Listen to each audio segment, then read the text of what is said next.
আর কোনোদিন দুনিয়াতে নেক আমল করবে না।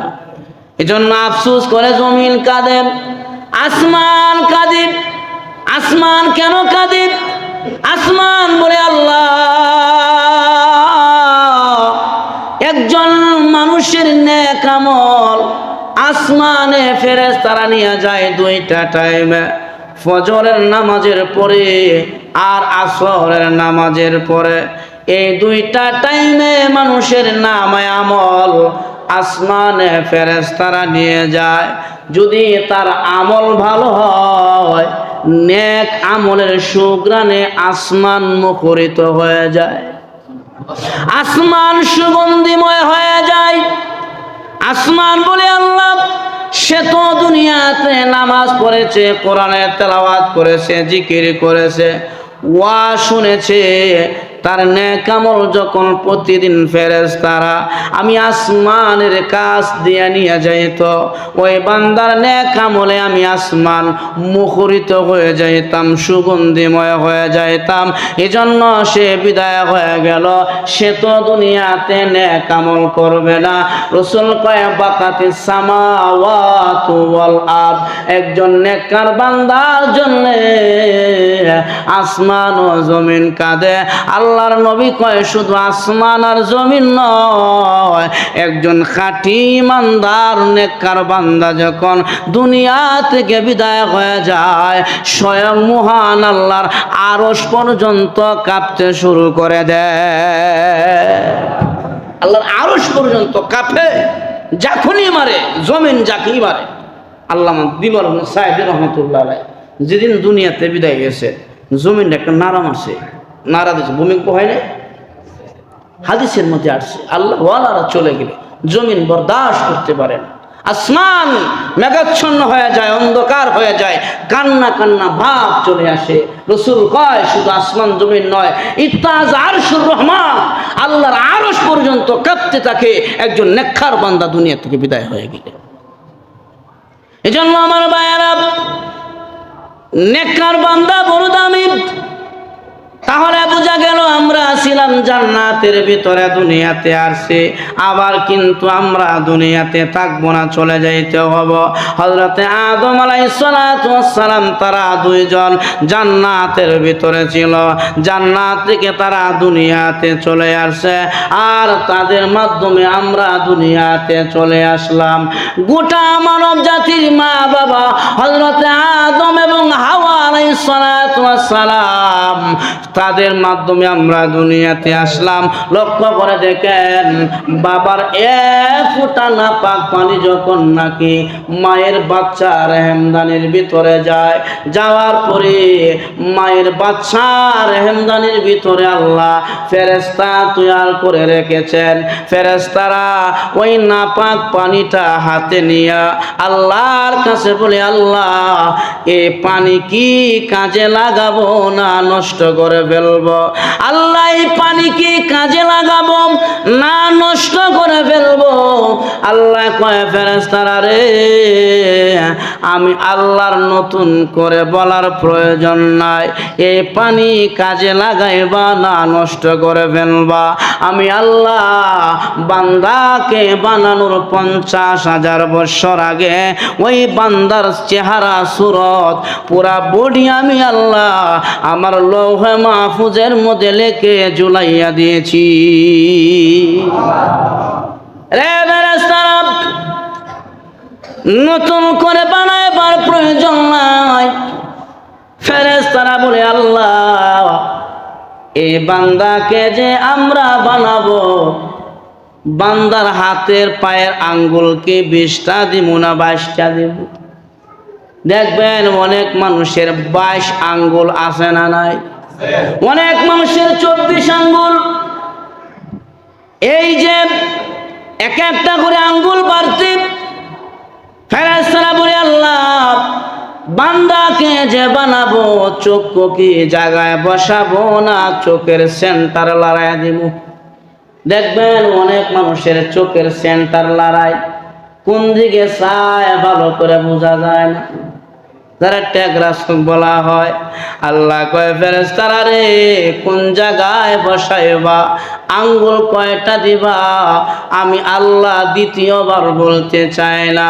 আমি আল্লাহ লৌহে মাহফুজের মধ্যে লিখে দিয়েছি। আল্লাহ সূরা ইয়াসিনের মধ্যে বলে দিয়েছেন, ওয়া কুল্লা শাইইন আহসাইনাহু ফি ইমামিম মুবিন।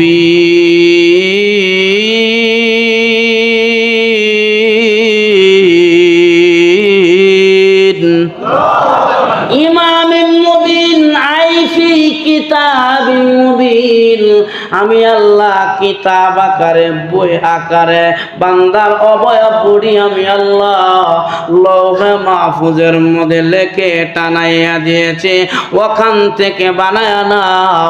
তবে আল্লাহ কয়, ফেরেশতারা রে, বান্দারে যে বানাইবা ওই জায়গা থেকে এক চিমটি মাটি এনে বান্দার নাভিটা গঠন করবা।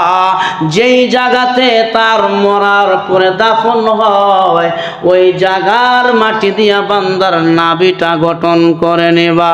এই জন্য যাকে যেই জায়গায় দাফন করা হয় মরার পরে বুঝবেন ওই জায়গার মাটি দিয়া বান্দার নাভি গঠন করা হয়েছে।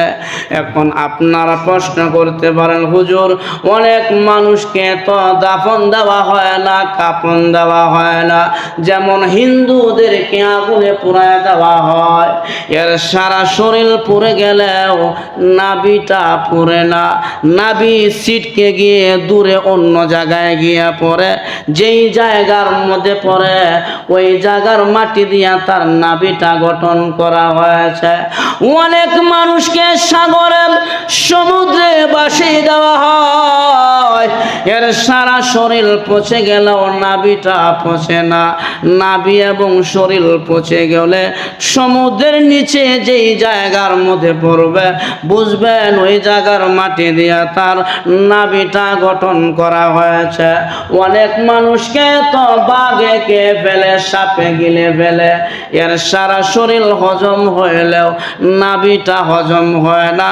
নাভি পায়খানার রাস্তা দিয়া বের হয়ে জমিনের যেই জায়গার মধ্যে পড়ে বুঝবেন ওই জায়গার মাটি দিয়া তার নাভি গঠন করা হয়েছে। এই জন্য আমার ভাইয়ারাম, আমার এই তেলাওয়াতকৃত আয়াতের ব্যাখ্যায় তাফসীরে মাযহারিতে আল্লামা কাজী সানাউল্লাহ পানিপতি রহমাতুল্লাহি আলাইহি লিখেছেন, নবীর হাদিস এনেছেন। উনি বলেন, আল্লাহ রাসূল বলছেন, আমি আবু বকর আর উমর একই জায়গার মাটি দিয়া আমাদের তিনজনের নাভিকে আল্লাহ গঠন করেছেন। এই জন্যে তিনজন মরার পরে একই জায়গার মধ্যে ঘুমায় আসি। রাসূল বলেন, আমার উমরের আর আবু বকর নাভি আল্লাহ একই জায়গার মাটি দিয়া গঠন করেছে। মৃত্যুর পর তিনজন একই জায়গার মধ্যে ঘুমায় আছে। আল্লাহর নবীর ইন্তেকালের পরে, নবীজির ইন্তেকালের পরে খেলাফতের প্রথম নম্বর খলিফা হযরত আবু বকর, নবীজি দুনিয়া থেকে বিদায় হয়ে গেলেন। উনি খেলাফতের প্রথম নম্বর খলিফা। দেশ শাসন করতেছে, শাসন ক্ষমতা উনার হাতে। হঠাৎ করে একদিন আবু বকর বলে, ওমর, আমার যখন ইন্তেকাল হয়ে যাবে, আমার ইন্তেকালের পরে আমি আবু বকরের লাশটা গোসল করায়া কাপনের কাপড় পরায়া নবীজির রওজার সামনে নিয়ে রেখে দিবা। সুযোগ দিয়েছেন, জবান খুলে সে মালিকের দরবারে শুকরিয়া আদায় করি। সকলে বলে আলহামদুলিল্লাহ। আল্লাহ নামটা বড় দামি, বড় সম্মানী, বড় মহাব্বতের নাম। যদি কোনো মানুষে আল্লাহ নামের সাথে তাকে সম্পৃক্ত করতে পারে, তাআল্লুক থাকে, এই নাম যদি কাহারো জবানে জারি হয়ে যায়, যদি কোনো মানুষে আল্লাহ নামটা তার খাতেমা বিল খায়র শেষ বাক্য যদি আখিরি কালাম যদি লা ইলাহা ইল্লাল্লাহ হয়, রাসূল বলেন দাখালাল জান্নাহ, আমি নবী বলে গেলাম ওই লোকটা জান্নাতি। লা ইলাহা এই কালাম, এই কালিমা যদি কাহারো শেষ কালিমা হয়, আখিরি কালাম যদি হয় লা ইলাহা ইল্লাল্লাহ, রাসূল শর্ত দিয়ে গেছেন ফা দাখালাল জান্নাহ, আমি নবী বলে গেলাম ওই লোকটা জান্নাতি। এই জন্য আল্লাহর নাম এমন একটা পছন্দনীয় নাম, মুহাব্বতের নাম। শুধু মানুষ নয়, আল্লাহর আসমানের নিচে জমিনের উপরে যত মাখলুকাত আল্লাহ সৃষ্টি করেছেন, সব মাখলুক আল্লাহর নামের শরণাপন্ন হয়, আল্লাহকে ডাকি। আল্লাহ বলেন والنجم والشجر يسجدان।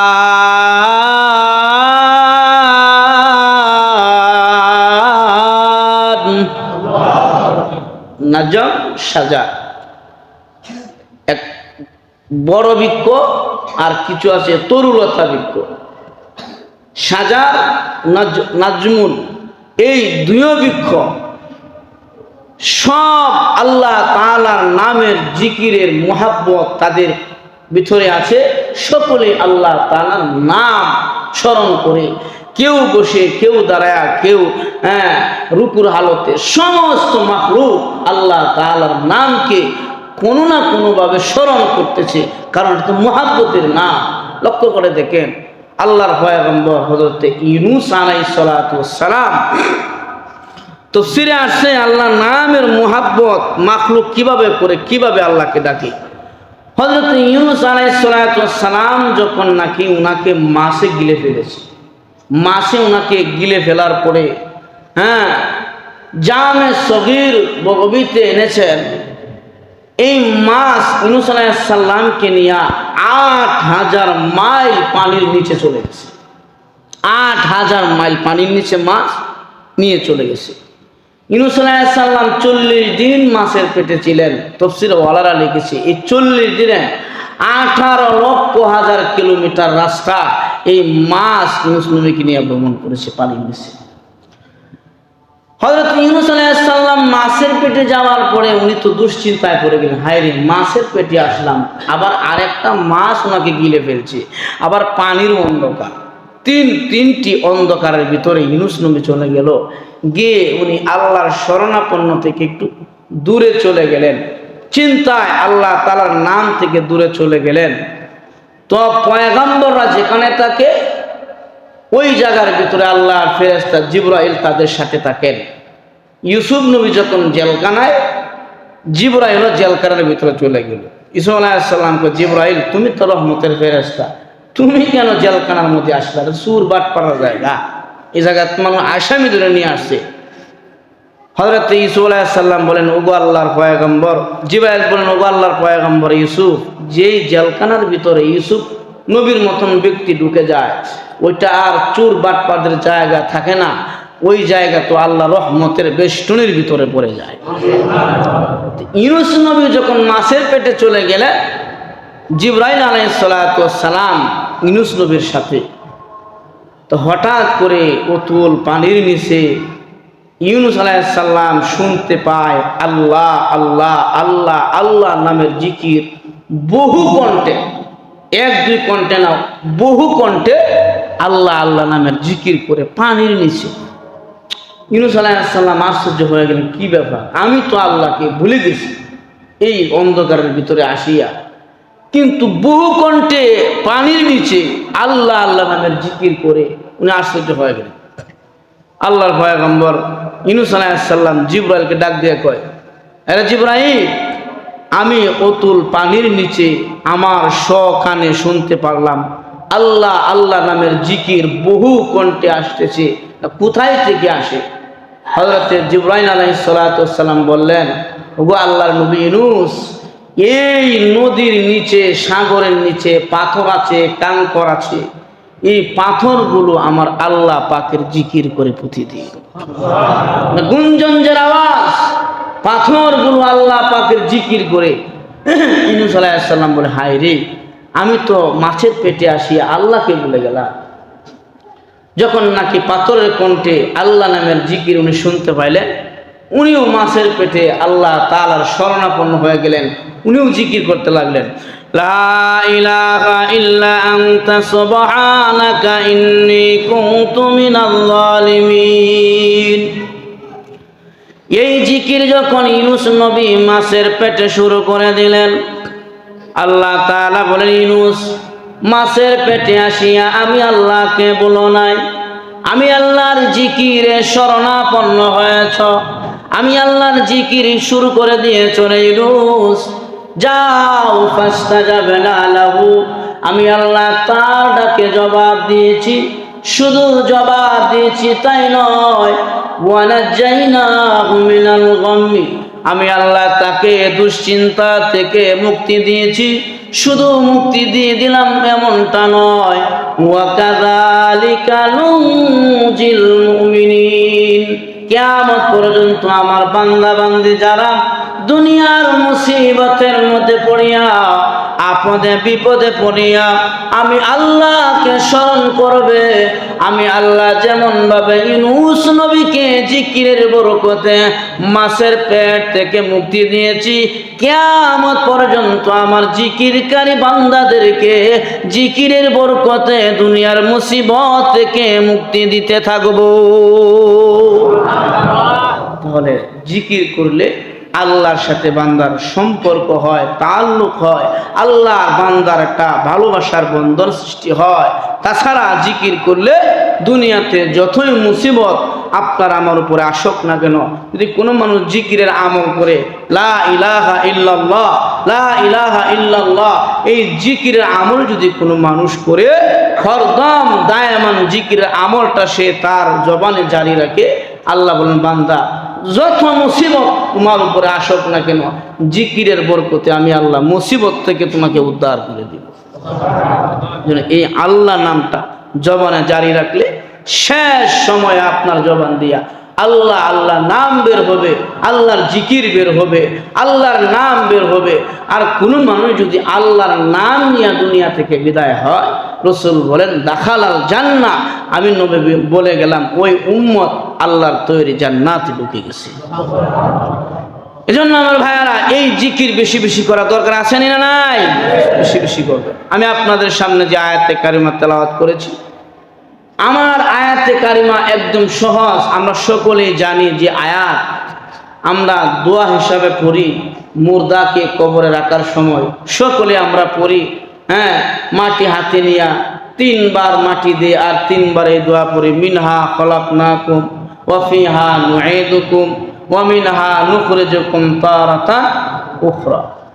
এই যে এই আয়াত আমরা দোয়া হিসাবে মুর্দাকে কবরে রাখার সময় পড়ি, কিন্তু কেন পড়ি, এটার পিছনে কারণটা কি?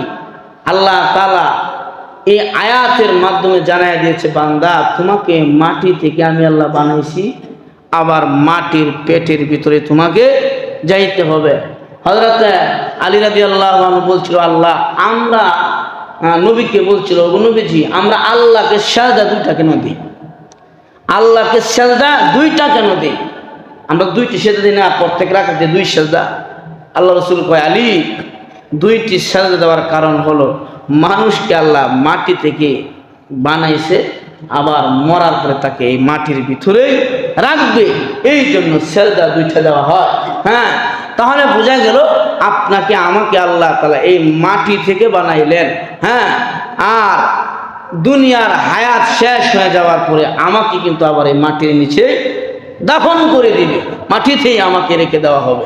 এজন্য এই আয়াত আমরা পড়ি, কিন্তু অনুশোচনা আমাদের ভিতরে আসে না।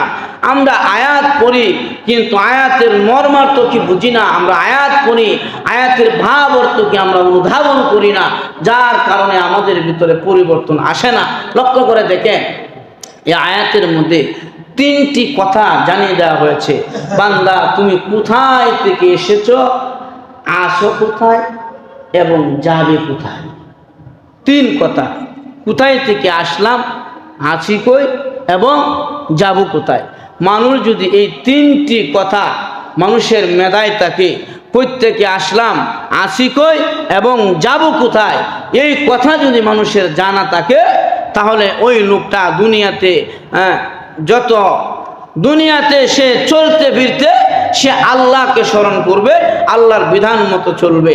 আর যদি আমরা জানা না থেকে কোথায় থেকে আসি কই যাব কোথায়, এই কথা যদি আপনি আর আমি না জানি তাহলে আমাদের জিন্দিগি এলো ভাতরে জিন্দিগি হবে, এর কোনো মূল্যায়ন থাকবে না। লক্ষ্য করে দেখেন, আপনার এলাকায় যদি একজন অপরিচিত লোক আসে, আপনি যদি বলেন ভাই কোন জায়গা থেকে আসছে, ওই লোক যদি কয় আমি জানি না, বলে কার বাড়িতে আসছে, কোথাও কইতারি, বলে কই যাবেন, সেইটাও জানি না। আপনি পাগল কোথায় আসে সেইটাও জানে না, কার বাড়িতে আসছে তাও কইতে না, আবার যাইব সেইটাও জানে। পাগল করবেন না আপনারা, সবাই কোনো পাগল মাথা ঠিক নেই। তাহলে আমরা আসছি করতে, আসি কই এবং যাব কোথায়, আমাদের শেষ টার্গেট মকসুদে মঞ্জিল কোন জায়গায়, আমাদের শেষ ঠিকানা কোথায়, এটা আমার জানা থাকতে হবে। যদি আপনি আর আমি শেষ ঠিকানা জানি যে আমার শেষ গন্তব্য হলো মালিকের বাড়ি, তাহলে যত কদম দিব মালিকের বাড়ি দিব। আর যদি আমার জানা না থাকে মালিকের বাড়ি কোন জায়গায়, সারাদিন হাঁটবো কিন্তু শরীফপুরের ভিতরে ঘোরাফেরা করব, কারণ আমার মালিকের বাড়ির শেষ গন্তব্য জানা নেই। সারাদিন হাঁটলেও গন্তব্য স্থানে যাওয়া যাবে না। ঠিক তেমনি ভাবে যদি মানুষ তার শেষ গন্তব্য কোথায় এটা সে জানে, তার জানা থাকে, যত কদম দিবে তার শেষ গন্তব্যের দিকে দিবে। আর যদি জানা না থাকে সারাদিন হাঁটলেও গন্তব্যে যাওয়া যাবে না। তাহলে বোঝা গেল এই তিনটি কথা আমাদের জানতে হবে। আমরা ছিলাম জান্নাতের ভিতরে, কোন জায়গায়, আর কোন জায়গায় ছিলাম, জান্নাতের ভিতরে। আদম এবং হাওয়া আলাইহিস সালামকে আল্লাহ জান্নাতে রাখলেন, আমরা সকলে জান্নাতের ভিতরে ছিলাম। আসি কোথায়, দুনিয়াতে। আদম হাওয়া দুনিয়াতে আসছে, তাদের মাধ্যমে আমরা দুনিয়াতে আসলাম। আবার ঘুরে ফিরে কিন্তু আমাদেরকে আবার কোন জায়গায় যাইতে হবে, জান্নাতে। এজন্য মানুষ আসার সময় সিরিয়াল নিয়ে আসে, যাওয়ার সময় কেউ সিরিয়াল নাই। বাপের আগে ছেলে চলে যায়, ছেলের আগে বাপ চলে যায়, সিরিয়াল আছে, সিরিয়াল নেই। এই জন্য বলেন, যেদিন তুমি এসেছিলে ভবে কেঁদেছিলে একে, তুমি হেসেছিল সবে। যেদিন আপনি আর আমি দুনিয়াতে আসলাম, আসার সময় আমি শুধু একাই ওয়া ওয়া করে কান্না করেছি। আমার মা খুশি, বাবা খুশি, দাদা খুশি, দাদি খুশি, নানা নানি চতুর, সবাই 14 গোষ্ঠী খুশি। সন্তান একা একাই কাঁদে, সবাই হাসে। এজন্য কবি বলেন, এমন জীবন করো হে গঠন, মরিলে হাসিবে তুমি, কাঁদিবে ভুবন। দুনিয়াতে আসার পরে জীবনটাকে এমন ভাবে গঠন করো রে বান্দা, যখন তুমি দুনিয়া থেকে বিদায় হয়ে যাইবা, এলাকার মানুষের মধ্যে সুখের ছায়া পড়ে যাবে। মানুষেরা কান্নাকাটি করবে, আহাজারি করবে, রুনাজারি করবে, হায় রে অমুক ব্যক্তি দুনিয়াতে আসছিল, অনেক ভালো মানুষ ছিল, তার আচার আচরণে, তার ব্যবহারে আমরা সকলে সন্তুষ্টি ছিলাম, আমরা ভালো ছিলাম। একজন ভালো মানুষ দুনিয়া থেকে বিদায় হয়েছে, এলাকার লোকেরা সবাই আপনার জন্য কাঁদবে, আর আপনি নেক আমলের বোঝা নিয়া হাসতে হাসতে দুনিয়া থেকে বিদায় হয়ে যাইবেন। এমন জীবন গঠন করিও না যে জীবন গঠন করলে মরিলে কাঁদবে, সবাই হাসবে। আর তোমার জীবনটা যদি এমন ভাবে গঠন করো, আচার আচরণ ভালো না হয়, ব্যবহার ভালো না হয়, আমল আখলাক যদি ভালো না হয়, তোমার ব্যবহারে যদি এলাকার মানুষ অসন্তুষ্টি হয়, নারাজ থাকে, দুঃখ পায়, কষ্ট পায়, মৃত্যুর সময় তুমি তোমার অপকর্মের বোঝা নিয়া কেঁদে কেঁদে দুনিয়া থেকে বিদায় হইবা। এলাকার লোকেরা সবাই হাসাহাসি করব, সবাই বলবে ভালোই হয়েছে, একজন বেয়ামূল্য মানুষ, আচার ব্যবহার ভালো না, দুনিয়া থেকে বিদায় হয়েছে। সবাই হাসবে, আর তুমি তোমার অপকর্মের বোঝা নিয়া দুনিয়া থেকে কানতে কানতে বিদায় হইবা। এই জন্য আমার ভাইরা, আল্লাহর নবী বিশ্ব নবী রাহমাতুল লিল আলামিন বলেন, একজন নেককার মানুষ দুনিয়া থেকে বিদায় হয়ে যাওয়ার পর এলাকার মানুষেরা কাঁদে এমনটা নয়, এলাকার মানুষেরা সুখের ছায়া পড়ে যায় এমন নয়। আল্লাহ রাসূল বলেন, নেককার বান্দা দুনিয়া থেকে বিদায় হয়ে গেলে আসমান ও জমিন ওই নেককার বান্দার জন্য কান্নাকাটি করতে থাকে। নেককার বান্দা বিদায় হয়ে গেলে আসমান ও জমিন ওই নেককার বান্দার জন্য কাঁদে। এখন আপনারা বলতে পারেন, হুজুর আসমান জমিন কেন কাঁদে? জমিন কেন কাঁদে? জমিন বলে, আল্লাহ এই যে তোমার বান্দা দুনিয়া থেকে বিদায় হয়ে গেল, সে তো আমি জমিনের মধ্যে বসে বসে সে সাজদা করেছে, রুকু করেছে, সে আমি জমিনের মধ্যে বসে বসে কোরআনের কথা শুনেছে, ওয়াজ শুনেছে, তাফসীর শুনেছে, তার ওজন বার বহন করতে আমি জমিনের ভালো লেগেছে। আল্লাহ,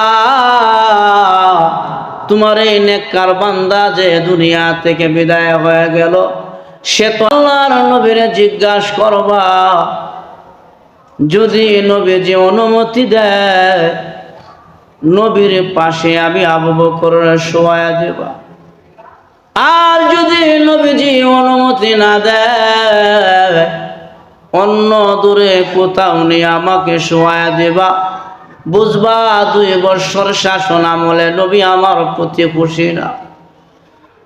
আল্লাহর নবীর সাহাবী আবু বকর ঠিকই উনার ইন্তেকালের পরে উনাকে গোসল করাইয়া কাপনের কাপড় পরাইয়া হযরত ওমর এবং আলী রাদিয়াল্লাহু আনহুমা লাশটা নিয়ে নবীজির রওজার সামনে রেখে দিয়েছে।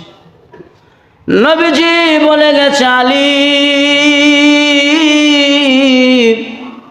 কেউ যদি আমি নবীজির রওজার সামনে এসে আমার সালাম দেয়, আমি নবীজি তার সালাম নিজ কানে শুনি। মান সাল্লু আলাইয়া ইনদা কবরি সামিতুহু, আমি নবীজি তার সালাম নিজ কানে শুনি। হযরত ওমর এবং আলী রাদিয়াল্লাহু আনহুমা আবু বকরের লাশটা নবীজির রওজার সামনে রাখিয়া সালাম দিয়েছে, আসসালাতু ওয়াসসালামু আলাইকা ইয়া রাসূলুল্লাহ।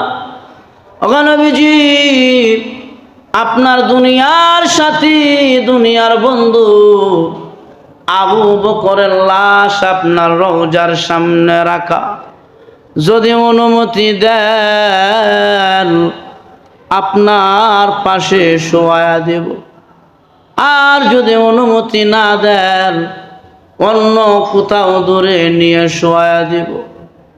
যখন নাকি সালাম দিলেন, নবীজির রওজা শরীফের ভিতর থেকে আওয়াজ আসতেছে, আদখিলুল হাবিবা ইলাল হাবিব, হে ওমর আর আলী, আমার আবু বকর আমার পাশে শোয়া দাও। এতদিন আবু বকর ছিল আমার দুনিয়ার সাথী, আজ থেকে আবু বকর হয়ে যাবে আমি নবীজির রওজা শরীফের সাথী। আহা, দেখে জান্নাতের সার্টিফিকেট প্রাপ্ত সাহাবী। এরপরও বলতেছে, নবী যদি বলে আমাকে শোয়া দিবা, আর যদি নবীজি না উত্তর দেয় অন্য দূরে কোথাও নিয়ে শোয়া দিবা। নিজেকে কত ছোট মনে ভাবতে, আল্লাহর ভয় কত ছিল। আবু বকর নবীজির পাশে শুয়ে গেলেন। এখন খেলাফতের দায়িত্ব চলে গেল ওমরের কাছে। ওমর রাদিয়াল্লাহু আনহু উনি খেলাফতের 2 নম্বরের খলিফার দায়িত্ব পাইলেন। ওমর শাসন আমলের দায়ভার উনার হাতে চলে আসছে। হঠাৎ করে ওমর রাদিয়াল্লাহু আনহু একদিন নামাজের কাতারে দাঁড়াইলেন, নামাজ পড়াবে। ইমামতির জায়গায় উমর নামাজের ইমামতির জায়গায় দাঁড়াইছেন নামাজ পড়ানোর জন্য। উনার পিছনে উনার দুশ্মন জামার ভিতরে বর্ষা তলোয়ার নিয়ে ঢুকেছে উমররে হত্যা করার জন্য, আঘাত করার জন্য। আল্লাহর নবীর সাহাবী উমর নামাজের ইমামতির জায়গায় দাঁড়াই আল্লাহু আকবার বলে হাত বাঁধলেন। আর ওই ঘাতক দুশ্মন জামার ভিতর থেকে বর্ষা বের করে উমর রাদিয়াল্লাহু আনহুকে নামাজের মধ্যে আঘাত করেছে। এত জোরে বর্ষা দিয়ে আঘাত করেছে, পেটের একদিক থেকে আঘাত করেছে, অন্য দিকে বের করে দিল, ছিদ্রি করে ফেলেছে উমরকে। উমর রাদিয়াল্লাহু আনহু ওই ক্ষত বিক্ষত জায়গার মধ্যে হাত দিয়া পিছন দিক থেকে আব্দুর রহমান ইবনে আউফ নামক সাহাবীরে ডাক দেয়া কয়, সাহাবীরে আমি উমর দুনিয়া থেকে বিদায় হয়ে যেতে পারি, কিন্তু নবীজির রেখে যাওয়া নামাজ বন্ধ হতে পারে না। রে সাহাবী, তুমি ইমামতির জায়গায় দাঁড়াইয়া নামাজটা সম্পূর্ণ করে ফেল, আমি উমর মরে যেতে পারি, নামাজ বন্ধ হতে পারে না। নামাজ চালিয়ে যাও, নামাজ চালিয়ে যাও। আব্দুর রহমান ইবনে আউফ উনি হযরত উমরের স্থলাভিষিক্ত হইয়া ইমামতি করে নামাজ পরিপূর্ণ করলেন। সে উমর রাদিয়াল্লাহু আনহু উনি যে আঘাত করেছে, পেটের ভিতরে আঘাত করেছে, ছিদ্র হয়ে গেছে। এখন তরলাক্ত খাবার খাইলে সব ছিদ্র দিয়া বের হয়ে যায়। তরলাক্ত কোনো খাবার উমর খেতে পারে না। এই যে না খাইতে খাইতে উমর রাদিয়াল্লাহু আনহু কঙ্কাল হতে লাগলেন। দুধ খেলে বের হয়ে যায়, মধু খেলে বের হয়ে যায়, ভালো খাবার উমর খেতে পারে না, ছিদ্র দিয়া বের হয়ে যায়। জয়তুনের তেল দিয়া রুটি দিয়া উমর খাবার খায়। এতে তো উমরের চেহারাটা শুকায় গেল, শরীরটা জীর্ণ শীর্ণ হয়ে গেছে, দুর্বল হয়ে গেছে। কিন্তু কোন সাহাবী উমরকে এই উপদেশ দিতে পারে না, জয়তুনের তেল আর রুটি বাদ দিয়া গরু বা উটের গোশত দিয়ে আপনি রুটি খান। এই কথা উমরকে কেউ বলতে সাহস পায় না, কারণ সাহাবীদের ভিতরে সবচেয়ে গরম ছিলেন হযরত উমর। উমর ছিলেন গরম সাহাবী, খুব গরম আছে, বাপ রে বাপ। রাসূল বলেছেন উমর যে দিক দিয়া যায় শয়তান ওই দিক দিয়া আর যায় না। ওই দিক দিয়ে উমর গেছে, ও এদিক দিয়ে যাওয়া যাবে না, এত গরম ছিলেন। আল্লাহ নবীর সাহাবী উমরের প্রভাব এমনও ছিলেন। উমর রাদিয়াল্লাহু আনহু প্রভাবটা কেমন ছিলেন? আগের যুগের মহিলারা আমাদের সমাজের মধ্যে দেখবেন সবচেয়ে পাওয়ারফুল বাহিনী র্যাব। র্যাব যদি কারা ধরে অকর অবস্থা খারাপ। র্যাবের কথা শুনলে মোটামুটি অনেক শুনে চাকি মারে। যদি বুড়ারে বলা হয় চাচা আপনার বাড়িতে র্যাব আইতাছে, চাচা ছাত্রী লাঠি ফালায় র্যাব আইতাছে। যুবককে বলা হয় যুবক তোমার বাড়িতে র্যাব আসতেছে, যুবক জুতা মোজা ফালায় দো। কিন্তু ছোট বাচ্চাকে যদি তার মা বলে বাচ্চা ঘুমাবি না, র্যাব ডাক দিতাম। বাচ্চা কো আমার র্যাব কি থাকবো, র্যাব কি?